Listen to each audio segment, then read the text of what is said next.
안녕하십니까. 오늘도 교과 나눔에 오신 우리 귀한 성도님들 모두를 진심으로 환영합니다. 오늘은 목요일 큰 음녀가 심판받다 라는 제목으로 말씀을 같이 연구해 보도록 하겠습니다. 우리 기도하고 시작하겠습니다. 하늘에 계신 아버지 하나님, 저희를 또 말씀의 자리로 인도하시니 감사합니다. 오늘 주님께서 마지막 시대를 향하여 펼치시는 아름다운 진리들을 분명히 이해하게 하시고 오늘 우리가 걸어가야 될 길들을 더 구체적으로 깨닫고 받아들이고 또 따라가는 귀한 말씀의 시간이 되도록 축복하여 주시옵소서. 이 시간을 주님께 온전히 맡기며 사랑 많으신 예수 그리스도의 이름으로 기도드리옵나이다. 아멘. 오늘은 요한계시록 19장을 중심으로 교과가 전개되고 있습니다. 요한계시록 19장에는 큰 음녀의 심판과 그리고 그리스도와 신부의 결혼에 대한 묘사가 함께 담겨져 있죠. 계시록의 구조상 선악간의 싸움의 끝을 향하여 달려가는 이 19장은 14장부터 시작되어진 이 포도송이의 추수로부터 이루어진 땅의 죄악의 세력들이 멸망해가는 과정들이 20장까지 점점 심화되고 확대되고 있음을 확인하게 됩니다. 특별히 이 악인들이 멸망해가는 장면들이 각기 다른 측면에서 반복되지만 더 구체적이고 또 분명하게 제시되고 있는 거죠.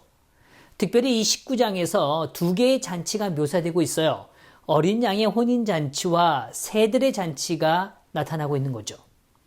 어린 양의 혼인잔치는 우리가 잘 알듯이 오늘 신랑이신 하나님께서 이 땅에 다시 우리를 데리러 오는 과정의 묘사를 담고 있습니다. 오늘 새들의 잔치는 어린 양의 혼인잔치와는 극명한 대조를 이루고 있죠. 예수님께서 이 땅에 다시 내려오실 때 모든 악한 세력들이 철저하게 파멸될 것을 담고 있습니다. 7 재앙에 이어서 아마겟돈 전쟁 등으로 지구는 점점 황폐하게 될 것입니다. 그리고 악인들은 완전히 멸망당하게 될 거죠. 아마겟돈 전쟁의 결과로서 악의 주체 세력들이었던 이 짐승과 거짓 선지자가 잡히게 됩니다. 그리고 짐승의 표를 받고 우상에 경배하던 자들이 함께 멸망에 이르게 되죠. 중요한 건 19장에서 이 두 사건 모두 동시에 찬양하고 있다는 것입니다. 참 아이러니하지 않습니까? 이것이 주는 의미가 무엇일까라고 교과는 묻고 있죠. 하나님의 사랑과 의로우신 성품을 어떻게 보여주고 있는가에 대하여 우리는 찾아보기를 원하는 것입니다. 이제 우리는 다시 이 주제를 결혼의 관계에서 이 사건을 살펴보기를 원합니다. 부부가 서로의 정조를 지키지 아니할 때 일어나는 결과는 어떠할까요? 아내의 부정과 남편의 부정이 갖고 오는 아픔은 얼마나 클까 하는 것입니다. 그것은 무엇으로도 씻기 힘든 고통의 시간을 가져올 것입니다. 교재에선 다음과 같이 묘사해주고 있습니다. 부정에는 매우 고통스러운 대가가 따른다. 그 여파는 자녀와 다른 사람들의 삶까지 미친다. 그것은 아무리 인내심이 강한 배우자라도 결국에는 더 이상 결혼 생활을 회복할 수 없는, 돌이킬 수 없는 때가 있음을 알게 할 것이다. 이 세상이 더 이상 회개할 수 없을 만큼 마음이 심히 굳어지는 때가 이르면 더 이상 역사를 지속하여 걷잡을 수 없는 죄의 고통이 계속되도록 두어야 할 의미가 없어진다. 네, 여기 강조하는 부분은 완전히 굳어진 상태에 대한 언급입니다. 더 이상 회개할 수 없을 만큼 마음이 완전히 완악해진 상태를 강조하죠.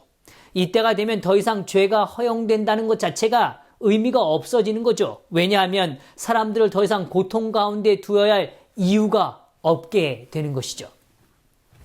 앞서 살핀 것과 같이 인류가 겪어온 대쟁투의 싸움에 종결의 때를 맞이하게 되는 겁니다. 이 종결의 때 분명히 두 가지 사건이 일어난다고 말씀해 주고 계시는 거예요. 이러한 측면에서 계시록에 등장하는 이 순결한 여자는 하나님의 신실한 백성이라는 걸 우리가 잘 알고 있습니다. 음녀 역시 하나님을 외면하고 땅의 왕들을 의지하는 명목상 하나님의 백성이라는 걸 강조해주고 있는 것입니다. 하나님의 백성의 이러한 불충실함은 하나님으로 하여금 깊은 슬픔을 느끼게 만들죠. 수세기 동안 이러한 일들은 끊임없이 반복해 왔습니다. 이제 마지막 지점에 이르게 되는 거죠. 오늘 하나님께서는 그분의 교회를 순결하게 회복하도록 노력하십니다. 그러나 더 이상 응답하는 사람이 없을 때에 이르게 될 것이라는 것입니다. 마침내 그분은 마지막 호소를 다음과 같이 하고 계시는 겁니다. 또 내가 들으니 하늘로부터 다른 음성이 나서 이르되 내 백성아 거기서 나와 그의 죄에 참여하지 말고 그가 받을 재앙들을 받지 말라라고 이야기하는 겁니다. 우리는 불신의 경험을 가질 수 있습니다. 그러나 이후에 화해가 일어날 수 있는 그런 축복의 지점을 맞이할 기회가 있죠. 그러나 오늘 계시록에서 언급되어진 이때는 안타깝게도 돌이킬 수 없는 지점에 대한 이야기를 하고 있습니다. 화해가 불가능한 시점에 도달한다는 것입니다. 바벨론과 그 안에 남아있는 사람들이 심판과 형벌을 받게 될 지점을 강조하는 것입니다. 여기 이렇게 표현해줘요. 그의 심판은 참되고 의로운지라 음행으로 땅을 더럽게 한 큰 음녀를 심판하사 자기 종들의 피를 그 음녀의 손에 갚으셨도다 하고, 두 번째로 할렐루야 하니 그 연기가 세세토록 올라가더라. 죄는 종결되어야 한다는 것이에요. 그러나 어린 양의 신부인 신실한 사람들은 예수님과 함께 영원히 살 것을 또한 말씀해 주고 계시는 겁니다. 계시록 19장 6절과 8절에 이렇게 말해요. 또 내가 들으니 허다한 무리의 음성과도 같고 맑은 물소리와도 같고 큰 우레소리와도 같은 소리로 이르되 할렐루야 주 우리 하나님 곧 전능하신 이가 통치하시도다. 우리가 즐거워하고 크게 기뻐하며 그에게 영광을 돌릴세 어린 양의 혼인계약이 이르렀고 그의 아내가 자신을 준비하였으므로 그에게 빛나고 깨끗한 세마포 옷을 입도록 허락하셨으니 이 세마포 옷은 성도들의 옳은 행실이로다 하더라.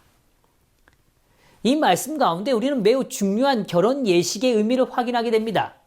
히브리인들이 지내왔던 전통적 결혼의 시작은 신부의 아버지 집에서 하는 약혼으로 이루어집니다. 그곳에서 신랑은 결혼 지참금을 지불하게 되죠. 그 두 사람은 남편과 아내로 간주되었습니다.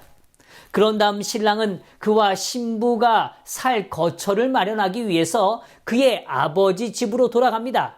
그 기간 동안 신부는 자기 아버지 집에 머물면서 신랑이 자신을 데리러 올 때까지 결혼을 위해 자신을 준비하는 모습을 보여주죠. 신랑은 거처가 준비되면 결혼잔치를 벌여질 그러한 공간으로 아버지 집으로 신부를 데려가기 위해서 찾아오는 것입니다.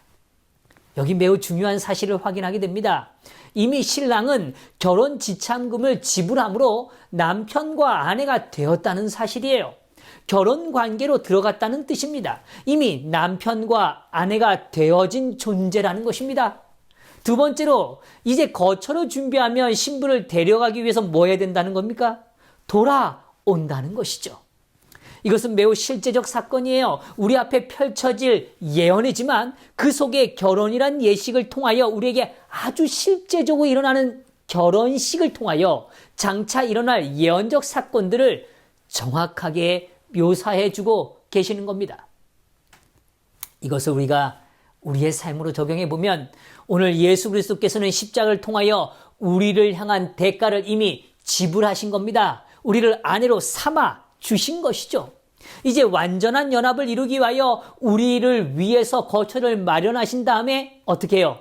다시 데리러 오신다는 사실을 강조하는 것입니다. 요한복음 14장 1절부터 3절에는 재림의 허락이 담겨 있습니다. 그곳에 분명히 말씀하시죠. 내가 거처를 예비하면 내가 다시 와서 나 있는 곳에 너희도 있게 하리라고 말씀해 주셨습니다. 이 말씀이 바로 결혼 예식을 통하여 우리는 분명하게 깨닫게 되는 것입니다. 그리스도와 교회의 관계는 매우 밀접하고 신성한 것인데 이는 그리스도는 신랑이요 교회는 신부이기 때문이다. 교회는 신부 곧 어린 양의 아내이다. 그는 자신을 순결하고 성스럽고 거룩하게 보존해야 한다. 어떤 어리석은 일에 탐닉해서도 안 된다. 이는 그가 왕의 신부이기 때문이다. 하지만 그가 자신의 고귀한 죄를 실제로 깨닫지 못하고 있다. 그가 만약 이것을 깨닫는다면 그의 내면 세계는 매우 영광스럽게 될 것이다. 우리에겐 이 아름다운 지혜가 주어져 있습니다. 우리가 이것을 깨닫는다면 우리는 정말 내면 세계가 아름답게 새롭게 될 것이라고 이야기하죠. 오늘 이 예식에 참여하는 이들은 세마포 옷을 입은 자들입니다. 그들은 성도들의 옳은 행실이라고 이 세마포 옷에 대하여 말씀해주고 계시죠. 이 선언은 그들의 삶이 신부로서 손색 없는 상태를 강조해주죠. 하나님의 율법의 요구들과 조화를 이루는 의로운 행위를 가르쳐줍니다.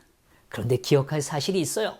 그 깨끗한 세마포 옷은 신부가 스스로 준비한 것이 아니라는 거예요. 하나님께서 준비해 주셨다는 걸 우리는 기억해야 합니다. 하나님께서 주시는 품성으로 오늘을 살아갈 수 있다는 걸 증명해 주는 것이죠. 그리스도께서 친히 준비하신 옷만이 우리로 하여금 하나님 앞에 서게 할 수 있다. 그리스도께서는 이 옷, 곧 그리스도의 의의 두루마기를 회개하고 믿는 모든 자에게 입혀 주실 것이다. 그는 내가 너를 고난하노니 내게서 흰옷을 사서 입어 벌거벗은 수치를 보이지 않게 하라고 하신다. 하늘 배틀로 짠 이 두루마기에는 사람이 만든 실은 한 올도 섞이지 않았다. 인성으로 나타나신 그리스도께서는 완전한 품성을 나타내셨고 이 품성을 우리에게 나눠 주신다. 우리에게 그 품성을 나눠 주셨기 때문에 우리가 그걸 누리고 살아가게 되는 것입니다. 이제 우리는 계시록 21장에 나타난 결혼의 모습으로 향합니다. 그리고 좀 더 명확한 이해를 갖게 되죠. 분명 신랑을 기다리는 성도들은 신부이죠. 그러나 요한계시록 자체가 신부를 새 예루살렘이라고 21장에서 묘사하고 있습니다. 예루살렘은 바벨론과 상대적인 개념이에요. 바벨론은 실제적으로 우상 숭배의 나라였고 상징적으로 영적으로 타락한 배도한 교회를 가르쳐 줍니다. 예루살렘은 그와 반대로 그리스도께서 준비한 백성들이 정말 거할 수 있는 실제적 거처임과 동시에 영적으로는 교회를 가리키는 말이죠. 바벨론은 그 자체로서의 의미를 갖는 게 아니라 악인의 집합체로서의 의미를 갖는 것과 같이 예루살렘도 그 자체로서의 형태적 의미보다는 오늘 백성들의 집합체로서의 의미를 더 강조하고 있다는 뜻이죠. 하나님의 백성들이 새 예루살렘 성 안으로 들어갔을 때 그들은 진정한 의미의 신부로 완성되어지는 겁니다.